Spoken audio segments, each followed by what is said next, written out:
Hello friends, welcome back to my channel. I am Priya, student of S N medical college Agra.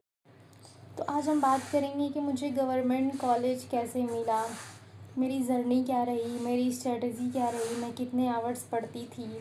तो सबसे पहले हम बात करेंगे कि कितने घंटे में पढ़ती थी। घंटा तो देखिए मैटर नहीं करता, लेकिन फिर भी एक तो ड्यूरेशन होना चाहिए। तो मैं घर पे नहीं पढ़ती थी, लाइब्रेरी में पढ़ती थी, क्योंकि मेरी लाइब्रेरी में अच्छी पढ़ाई हो जाती थी। कुछ लोगों का घर पे भी हो जाता है, लेकिन लाइब्रेरी में ऐसा है ना कि वो इन्वॉल्वमेंट मिलता है पढ़ने वाला, लोगों को देख के मोटिवेट होना, सारे लोग पढ़ रहे हैं। तो मैं लाइब्रेरी में ही पढ़ती थी। सुबह कुछ ऐसे 9 या 10 बजे तक मैं चली जाती थी और शाम को 4-5 बजे आती थी। उसके बीच में मैं फ़ोन भी चलाती थी, फिर लंच भी करती थी। लेकिन हाँ, 5 से 6 घंटे तो ऑनेस्टली मैं पढ़ लिया करती थी। तो ये कंटिन्यूटी मेरी डेली लाइब्रेरी की। लाइब्रेरी में डेली ही जाती थी पढ़ने, डेली जाती थी, अब्सेंट नहीं करती थी। और हाँ, पढ़ने में सबसे पहले हमें ये ध्यान देना होगा कि हम जो भी पढ़ते हैं, आज जितना भी पढ़ा उसे रिवीज़न किया जाने से पहले। फिर कल हम आए तो एक बार रिवीज़न करके फिर आगे का स्टार्ट किए। और डेली डेली रिवीज़न करना, थोड़ा कम ही पढ़े लेकिन रिवीज़न डेली करें। और मॉक टेस्ट तो डेली ही डे। अगर मॉक टेस्ट भी नहीं हो पा रहा तो मैं क्या करती थी, ऐसे मुझे मॉक टेस्ट इसका मिल नहीं पाता था तो यूट्यूब पे क्या करती थी, ऐसे वीडियो किसी का भी लगा देती थी एमसीक्यू वाला। फिर उसको मैं एक रफ़ कॉपी में पीछे सॉल्व करती थी कि मेरा कितना सही है, उन्होंने कितना बताया। फिर मैं उससे मैच करती थी कि मेरी मतलब सही जा रही है कि नहीं, मेरे ज़्यादा क्वेश्चन सही हो रहे हैं कि नहीं, चांस है कि मेरा एग्ज़ाम निकल जाएगा या नहीं। वहीं से ही पता चल जाता है। आप कितना भी कोशिश कर लो कि हाँ हो जाएगा। थ्योरी से देखिए सब कुछ नहीं होता है। थ्योरी में भी क्या होता है ना, कभी कभी हम वो चीज़ें पढ़ लेते हैं जो आती ही नहीं है, लेकिन हम डेली अगर एमसीक्यू सॉल्व करते हैं तो उसमें आइडिया लग जाता है कि किस टाइप का क्वेश्चन आता है। और हाँ, और सिलेबस भी मैटर करता है कि सिलेबस कितना पढ़ना है और आप पढ़ कितना रहे हैं। ऐसा कभी कभी ऐसा होता है ना कि हम पढ़ लेते हैं बहुत ज़्यादा, लेकिन उसमें से आता ही नहीं है। अभी जैसे 11th-12th के बायोलॉजी हैं, तो कुछ मिला के ऐसे कुछ 30-32 चैप्टर होंगे, लेकिन उसमें से ना ऐसे ही कुछ ऐसे चैप्टर हैं, 10 चैप्टर जिसमें से आते हैं पाँच पाँच चैप्टर 11th के और 5 चैप्टर 12th के। 10 चैप्टर में से ही आते हैं।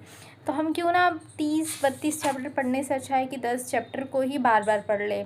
हमें कम भी पढ़ना पड़ेगा और ज़्यादा ही उसको पढ़ लेंगे। और मैं कभी कभी बहुत ज़्यादा डीमोटिवेट हो जाती थी, मेरा होगा नहीं होगा, और पढ़ाई में मन नहीं लगता था। ये सवाल दिमाग में ऐसे हिट करते थे, बहुत सारे थॉट आते थे। लेकिन आपको ना इन सब में टाइम वेस्ट नहीं करना, आप बस करते जाओ करते जाओ करते जाओ। फिर आपका ऐसे आएगा एग्ज़ाम का टाइम, एग्ज़ाम दो और डेली ऐसे ही पढ़ते जाओ, हो जाएगा, सब कुछ हो जाएगा। और पॉजिटिव सोचो।